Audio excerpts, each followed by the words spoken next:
Bom dia, a paz do Senhor Jesus para vocês, meus irmãos, minhas irmãs. Então, ontem nós estávamos numa guerra espiritual muito grande pela vida da Sofia e eu não consegui gravar o estudo, porque enquanto ela não saiu de perigo, eu não consegui, eu tinha que ficar só orando. Graças a Deus, o perigo maior passou, né? E hoje nós vamos estudar o capítulo 9, né, de Atos dos Apóstolos, né? E nós vamos dar início a esse estudo orando. Eu espero que você esteja bem, que a sua casa esteja bem, tudo na sua vida esteja bem. Amém? Que o Senhor possa nos abençoar poderosamente agora. Que o Espírito de Deus, o Senhor Jesus, o nosso Pai, possa estar aqui acampado em volta de nós enquanto a gente estuda. Amém? Senhor, nosso Deus, nosso Pai, nós te agradecemos por essa oportunidade de sentarmos aos teus pés. Nesse momento, gente, quando eu falo que eu me sinto igual Maria, Senhor, eu me sinto igual Maria, sentada aos teus pés, te conhecendo, aprendendo de ti. Ô Papai do céu, muito obrigada porque o Senhor está ouvindo as nossas orações. Está acontecendo um reboliço aí no céu e a Sofia está melhorando. Senhor, continua acampada em volta dela. Coloca seus anjos guerrilheiros, Senhor, em volta da Sofia, protegendo ela, livrando ela de todo laço de morte, de tudo que não provém de ti. Senhor, mas que a tua vida, o teu poder esteja sobre ela, papai. Abençoa ela, aqueles medicamentos, aqueles médicos, Senhor. Pega na mão deles, Senhor, dá sabedoria para eles, dá força para a Débora, para a Mirna, que está lá ajudando a Débora, Senhor, nesse momento. Pai santo e justo, toma todos os órgãos da Sofia na palma de tuas mãos, que todos voltem a funcionar como o Senhor fez ela no ventre da mãe dela, papai, como o Senhor criou ela, Senhor, saudável, Senhor, que haja cura, em nome de Jesus, na vida da Sofia. Amém, Senhor? Senhor, e agora eu quero te pedir, nós vamos estudar agora a tua palavra. Vem com teu Espírito que dá sabedoria, que dá poder, que dá discernimento, repousa sobre nós nesse momento. Abre o nosso coração, a nossa mente. Tira toda cauterização que possa ter nos nossos ouvidos, nos nossos olhos, nas nossas emoções, que possa impedir da tua palavra operar, Senhor. E vem transformando, Senhor. E vem morando, Senhor, e fazendo morada no nosso coração. Em nome de Jesus. Alcança cada pessoa que está assistindo esse vídeo, cada casa, papai. Visita agora, Senhor, com teu poder, com a tua unção, com a tua paz, com a tua alegria, com a tua presença, Pai, em nome de Jesus. Em nome de Jesus. Amém e amém. Glória a Deus. Amém. Então pega a sua Bíblia. Vamos estudar a palavra do Senhor. Amém. Capítulo 9 de Atos dos Apóstolos. Enquanto isso, Saulo ameaçava de morte os discípulos do Senhor. Enquanto isso, o quê? Enquanto Filipe estava pregando e os outros apóstolos, a palavra estava sendo espalhada, nós paramos nessa parte do estudo, né? Então, enquanto isso, Saulo ameaçava de morte os discípulos do Senhor. Dirigindo-se ao sumo sacerdote de Jerusalém, pediu-lhe uma carta para as sinagogas de Damasco, pedindo a cooperação delas na perseguição a todos os seguidores de Cristo que encontrasse ali, tanto homens como mulheres, seguidores do caminho, para que pudesse levá-los presos para Jerusalém. Quando Saulo estava se aproximando de Damasco em sua missão, de repente, uma luz do céu brilhou ao redor dele. Ele caiu no chão e ouviu uma voz dizendo: Saulo, Saulo, por que você está me perseguindo? Quem é o Senhor? Perguntou Saulo. E a voz respondeu: Eu sou Jesus, aquele que você está perseguindo. Agora, levante-se Entre na cidade e lá espere as minhas próprias instruções. Os homens que estavam com Saulo ficaram mudos, porque ouviram a voz, mas não viam ninguém. Quando Saulo se levantou do chão, percebeu que estava cego. Ele teve de ser conduzido para Damasco e esteve lá 3 dias cego. Ele ficou sem comer e sem beber. Ora, havia em Damasco um crente chamado Ananias. O Senhor falou com ele numa visão: Ananias. Pronto, Senhor, respondeu ele. O Senhor lhe disse: vá à rua chamada direita e procura a casa de um homem chamado Judas. Lá pergunte por Saulo de Tarso. Ele está orando.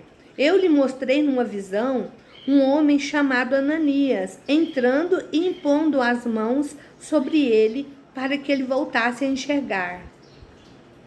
Mas, Senhor, exclamou Ananias, eu sei das terríveis coisas que este homem vem fazendo aos santos em Jerusalém. Ouvimos que ele traz consigo ordens de prisão da parte dos sacerdotes principais para todos que invocam seu nome. Porém, o Senhor disse a Ananias: vá fazer o que eu lhe digo, porque esse homem é meu instrumento escolhido para levar o meu nome aos gentios e aos seus reis e perante o povo de Israel. E eu mostrarei a ele quanto deve sofrer pelo meu nome. Então Ananias foi, encontrou Saulo em casa, pôs as mãos sobre ele e disse: Irmão Saulo, o Senhor Jesus que apareceu a você na estrada me enviou para que você possa ficar cheio do Espírito Santo e recupere a sua vista. No mesmo instante, foi como se tivesse caído as escamas dos olhos dele. E Saulo pôde enxergar novamente e foi batizado. Então, ele comeu e ficou forte novamente. Saulo permaneceu com os discípulos em Damasco vários dias e foi para a sinagoga a fim de anunciar que Jesus é o Filho de Deus.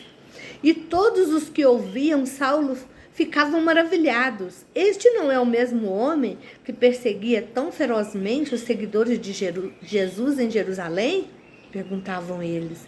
E nós sabemos que ele veio aqui para a todos levá-los presos aos sacerdotes principais.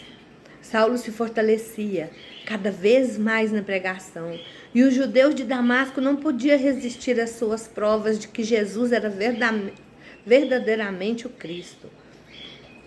Depois de algum tempo, os líderes judaicos resolveram de comum acordo matá-lo. Mas Saulo foi informado dos planos deles, de que estavam vigiando os portões da cidade dia e noite, preparando para matá-los.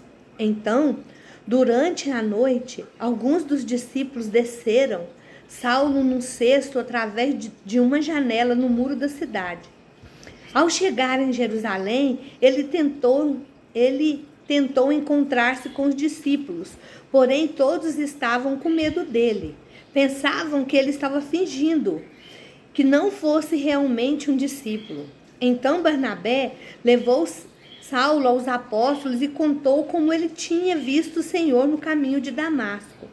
E o Senhor tinha dito o que o Senhor tinha dito, e tudo a respeito da sua poderosa pregação no nome de Jesus. Assim, eles receberam Saulo, e depois disso, ele andava livremente em Jerusalém, pregando corajosamente em nome do Senhor. Foi então que alguns dos judeus de língua grega, com os quais ele tinha discutido, conspiraram para matar Saulo. Contudo, quando os outros crentes souberam desse perigo, levaram-no a Cesareia e o enviaram à cidade dele, Tarso. Enquanto isso, a igreja tinha paz em toda a Judéia, Galiléia e Samaria, e crescia em força e em número.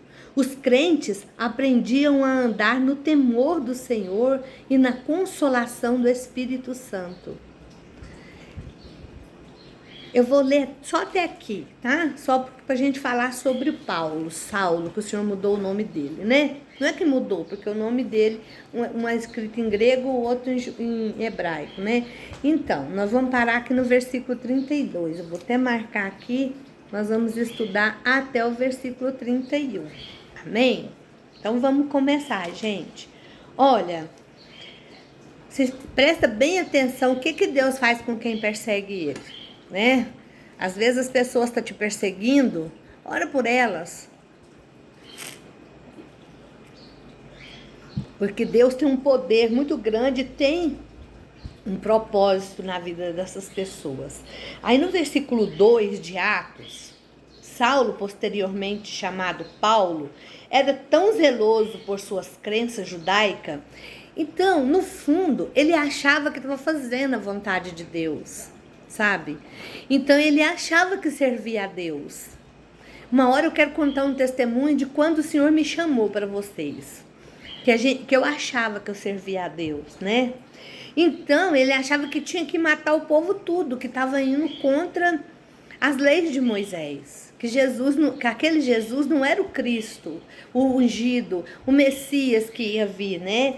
Então, ele foi lá, quando ele viu que estava perseguindo muitos cristãos para todo lugar, então ele achou uma possibilidade de servir mais a Deus ainda. Ele falou, eu vou para outra cidade, procurar mais, né? Então, por que ele foi para outra cidade? Para prender os cristãos que haviam fugido, para impedir a transmissão do cristianismo a outras cidades importantes, para impedir que os cristãos causassem qualquer problema em Roma, para promover a carreira dele mesmo e construir sua reputação como um verdadeiro fariseu zeloso da lei. Ele queria mostrar que ele era bom de serviço, né? Para unificar as facções do judaísmo, dando-lhes um inimigo comum. Tudo isso aconteceu com Paulo para tudo isso acontecer. Só que o Senhor nosso Deus, ele pega as provas, as coisas que vêm sobre nós, que somos fiéis a eles, que servimos a ele. A gente passa por luta, a gente passa por tribulação, passa por enfermidade, mas o Senhor, quando ele está conosco, que ele que permite, ele mesmo cura essa ferida. Ele mesmo sara, ele permite a ferida e ele mesmo sara. Então, aí no versículo 2 ao 5, quando ele viajava para Damasco, ele estava perseguindo. Então, o que aconteceu? O próprio Cristo clareou todo o lugar. A claridade foi tão forte que ele ficou cego. E depois ele falou para ele, Paulo, Saulo, Saulo, por que me persegues? Por que você está me perseguindo, né? Então, às vezes, Deus entra na nossa vida de maneira espetacular, sabe? E entra de uma maneira tão grande que ele muda a nossa história, né? E, às vezes, a conversão é uma experiência silenciosa e tranquila. Mas por Paulo não foi, não. Você imagina você ficar cego e você precisar depender de outras pessoas para te puxar. Então, foi uma coisa muito forte que aconteceu com ele, né? Então, a gente tem que ter cuidado com as pessoas que insistem que a gente tem um tipo particular de experiência de conversão, porque cada um o Senhor chama de um jeito. Deus é tão maravilhoso. Eu tenho um livro ali que fala do poder de Deus, sabe? Fala de todas as doutrinas do Senhor, das coisas do Senhor. E ele fala sobre que um cientista, ele queria provar, não sei o que ele queria provar. Ele pegou um tanto de grão, daquelas coisinhas de neve, e olhou no microscópio. Cada uma tinha um formato. Sabe o que eu quero te dizer? Que nós somos únicos, como a nossa digital, cada um de nós. A gente pode parecer, pode ser gêmeos, pode ser tudo. Cada um tem a sua própria digital. O Senhor não fez nós robô em série, não. Cada um de nós é de um jeito. Às vezes a minha conversão é de um jeito, a sua é de outra, de Paulo foi de outra. Contando que a gente converta ao Senhor, vocês sabem o que é conversão, né? É a gente estar indo numa direção e mudar de direção. Então, numa conversão, a gente vai convergir. Então, é isso que o Senhor nos chama. Então, a maneira correta de vir a Jesus é a maneira que Deus quiser. E essa foi a maneira que Deus quis para Paulo, certo? Então eu quero ler aqui, ó. E o versículo 5 dessa Bíblia, que é bem diferente, né? Eu quero ler nessa Bíblia do João Ferreira de Almeida, porque eu amo essa passagem aqui, ó.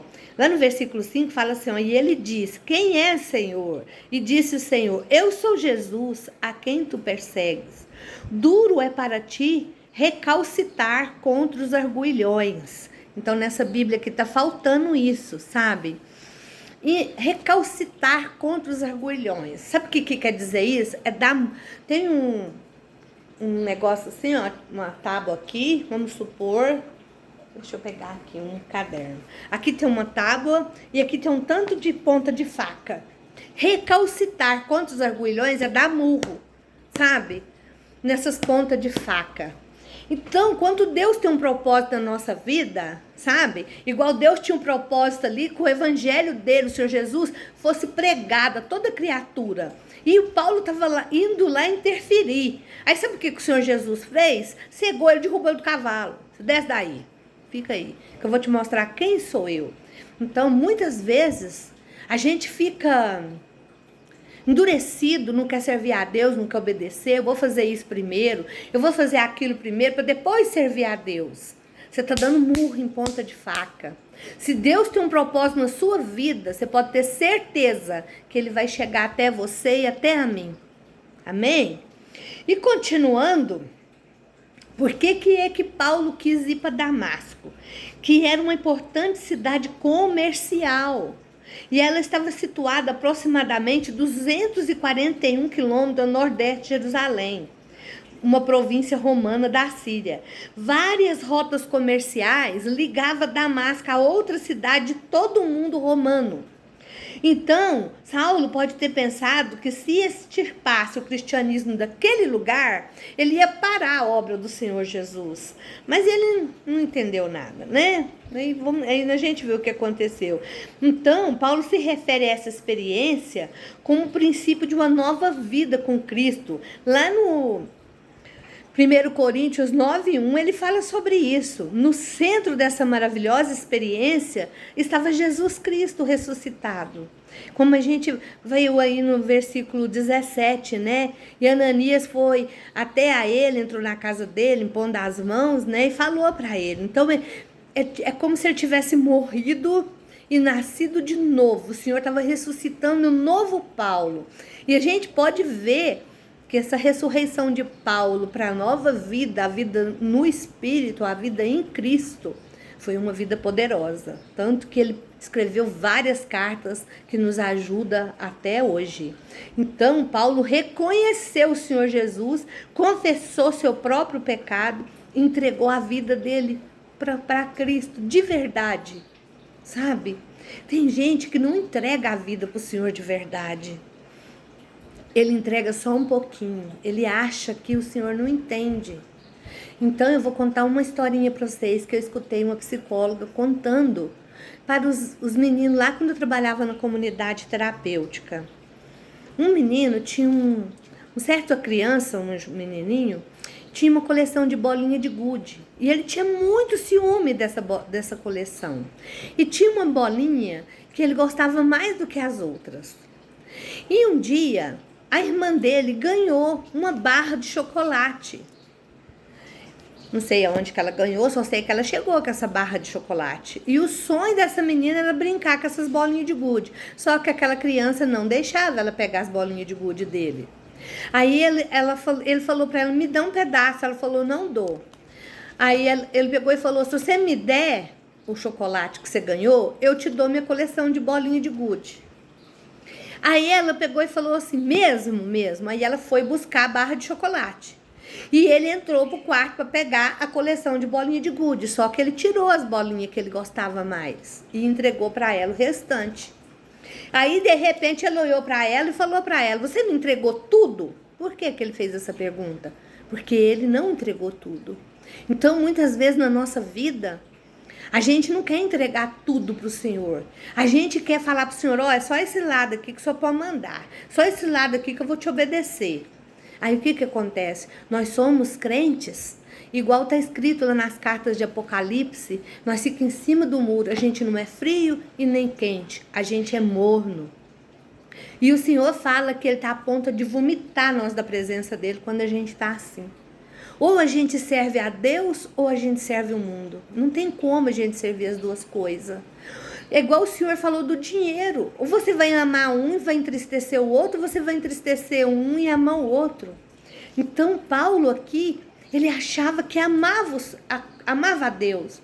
Mas ele só foi conhecer a Deus quando ele teve esse encontro com o Senhor. Então, a verdadeira conversão resulta num encontro pessoal com Jesus Cristo e leva a uma nova vida no relacionamento com Deus. Eu falo que uma pessoa que vive recaindo, que vive fazendo as coisas erradas, ela nunca conheceu o Senhor. Ela não experimentou o amor de Deus. Porque quando a gente experimenta o amor de Deus, a gente não quer ficar longe dele. A gente quer fazer que nem a irmã Fernanda Brum, aquele hino dela. Quem já pisou no Santo dos Santos, em outro lugar não sabe viver. Porque a gente experimentou a presença do Senhor. Então, nessa manhã, eu oro para que você experimente esse poder da presença do Senhor. Então, Paulo pensava que estava perseguindo os hereges, mas ele estava perseguindo o Senhor Jesus, porque aquele pessoal estava fazendo a vontade do Senhor. Eles estavam obedecendo uma ordem do Senhor, o ide, certo? Então, e aí no versículo 13 e 14, quando que fala assim, respondeu Ananias: Senhor, já ouvi falar desse homem. Quando o Senhor falou para Ananias, porque o Senhor manda Paulo embora lá para o lugar onde que ele vai ficar e fala que vai mandar, depois ele vai dar mais instrução. Aí o Senhor aparece para Ananias e fala com ele. E Senhor, e Ananias fala: não, ele não, Senhor, ele persegue, debaixo das ordens dele, Estevão foi apedrejado, ele persegue o teu povo, sabe? Basicamente, foi isso que Ananias disse, quando Deus lhe falou da conversão de Saulo. Afinal, ele perseguia os crentes. Então, o que a gente entende com isso? A gente não sabe quem o Senhor vai chamar para fazer a obra. E muitas vezes, as pessoas que estão perseguindo a gente precisa orar para elas, para que elas se convertam e voltem ao Senhor, e elas vão nos ajudar a fazer a vontade de Deus. Ele pode fazer qualquer coisa, nós devemos obedecer a orientação do Senhor, mesmo quando Ele nos leva a pessoa e a lugares difíceis. Amém? E aí no versículo 15 e 16, né, ele fala: porém, disse-lhe, porém, o Senhor: vai, porque esse é para mim um vaso escolhido. Ele vai saber o que vale, né? Eu lhe mostrarei o quanto deve padecer pelo meu nome. Aí a fé em Cristo traz grandes bênçãos, mas traz luta também. Deus nos chama para o compromisso, não para o conforto. Ele promete estar conosco em meio ao sofrimento, à dificuldade, e não nos poupar dele. Sabe o que acontece? Quando sabe quando a gente ganha uma coisa muito fácil, a gente não dá valor. Mas servir a Deus é uma coisa forte, que precisa de perseverança, precisa de servir, de buscar o Senhor. Tá entendendo? Se a gente não fizer isso, a gente não permanece. É todo dia dando comida para nossa alma. Porque se nós não der, nossa carne toma conta. E aí no versículo 17, né? Quando ele foi e entrou na casa, pôs a mão nele, né? Ananias entrou, encontrou Saulo como ele foi, como o Senhor falou, né? E ele saudou usando a expressão irmão Saulo. Porque o Senhor já tinha falado para ele, né? Ananias temia esse encontro, porque tinha ido a Damasco, porque Paulo tinha ido a Damasco para capturar os crentes, né? Mesmo o Senhor falando, lá no fundinho, ele tinha um pouco de medo, né? Mas ele obedeceu o Espírito Santo. Então Ananias saudou ele com amor. Nem sempre é fácil saudar uma pessoa que nos persegue, tratar com amor, sabe? Então, quando a gente faz isso, a gente desarma a pessoa, né? Então, a gente precisa amar de qualquer jeito. Eu estava até falando no estudo de quinta-feira passada, se a gente quiser desarmar uma pessoa, que a pessoa está gritando com a gente, está, sabe, enfrentando a gente para brigar, a gente falar bem baixinho, bem doce com a pessoa. Desarma a pessoa. Porque se você gritar, você fica igual ele. Mas se você falar baixinho, aquilo choca a pessoa. Porque o inimigo quer que a gente entre em parafuso. Ele quer que a gente garre de briga, entendeu? Embora o livro de Atos, eu estou no 17, 18 ainda. Embora o livro de Atos menciona um enchimento especial do Espírito Santo para Saulo, a sua vida transformada, as suas relações posteriores, dão um forte testemunho para os outros, porque ele era perseguidor, ele conhecia muito o Velho Testamento, mas ele perseguia Cristo, ele não acreditava. Então, quando ele foi batizado, que ele recuperou a visão, que ele contava para as pessoas, o Senhor Jesus me derrubou do cavalo, falou comigo, aquilo é muito forte, certo? Então, é isso que acontece. E lá no Atos 20, né, depois dele recuperar a visão, ele já começa a servir a Deus, ele já começa a trabalhar na obra do Senhor, né? E 21, 22, o versículo 21 e 22, todos que ouviam ficavam atônitos, né? Os argumentos que ele usava eram muito fortes. Então, eu quero falar para você hoje, o Senhor quer fazer um grande milagre na tua vida. E o Senhor vem fazendo, né? Um milagre na nossa vida. Só da gente parar esse tempo e largar tudo para estudar a palavra de Deus, isso já é um milagre. Então, eu quero te pedir, espalhe a palavra de Deus, manda esse vídeo para todo lugar, curte ele, inscreve se você não está inscrito, vamos espalhar a palavra do Senhor, vamos falar dele em tempo e fora de tempo, né? Lá no versículo 26 e 27, né? Quando Saulo chegou a Jerusalém, ele procurava juntar-se com os discípulos, mas eles tinham medo dele, né? Então, é difícil mudar uma reputação que ele tinha de perseguidor, né? Mas ele precisou de alguém falar bem dele, sabe? E nós estamos aqui hoje, os novos cristãos, especialmente os que têm mancha em sua reputação, precisam de mentores. E eu quero ser sua mentora, certo? Eu quero te encorajar, eu quero te acompanhar. É só você falar comigo, amém? A gente precisa de uma pessoa forte para nos acompanhar. Graças a Deus, Deus preparou para mim, quando eu batizei, há 39 anos atrás, eu tinha Jussara, que caminhou comigo um certo tempo, né? Mas logo, graças eu dou ao Senhor, eu aprendi a caminhar, e o Senhor tem caminhado comigo, né? Então, lá em Gálatas 1, do 18 ao 19, Paulo lá explica que Paulo permaneceu em Jerusalém por apenas 15 dias e se encontrou apenas com Pedro e Tiago, certo?